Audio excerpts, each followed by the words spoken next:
இதே திமுக என்ன சொன்னாங்க? மோடி தடுப்பூசி போட சொல்லுகிறார், மோடி தடுப்பூசி போட சொல்லுகிறார். முதல் ஊசி அவர் போட்டுக் கொள்வாரா? மக்களை போட சொல்லும் முன் அவரல்லவா போட்டுக் கொள்ள வேண்டும். கேட்டாங்களா இல்லையா? ஜனவரி 15 தான் தடுப்பூசி வந்துச்சு. மோடி ஐயா மார்ச் 1 போட்டார். என்ன காரணம்? முன்கள பணியாளர்களுக்கு தான் முதல்ல அரசோட ஜீவோ. பிரதமர் முன்கள பணியாளர் இல்லை. அதனால எப்போ 60 வயசுக்கு மேல உள்ளவங்க இன்ஜெக்ஷன் போட்டுக்கலாம்னு கவர்மெண்ட் ஜீவோ வந்ததோ அந்த முதல் நாள் மோடியும் போய் ஊசி போட்டுக் கொண்டார். 60 வயசுக்கு மேல அவர். சட்டத்தை மதிக்கிற பிரதமருங்க. சரி, நீங்க எப்படி செஞ்சிருக்கீங்களா? கருணாநிதி முதலமைச்சராக இருக்கும் போதுதான் ஆண்களுக்கும் குடும்ப கட்டுப்பாடு திட்டம் அறிமுகப்படுத்தினார்.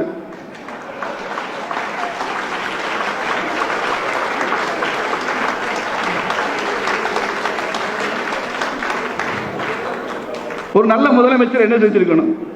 ஒருவேளை அப்படி முன்னுதாரணமா நடந்திருந்தாருன்னா இன்னைக்கு தமிழ்நாட்டில் இவ்வளவு வாரிசு பிரச்சனையே வந்திருக்காரு.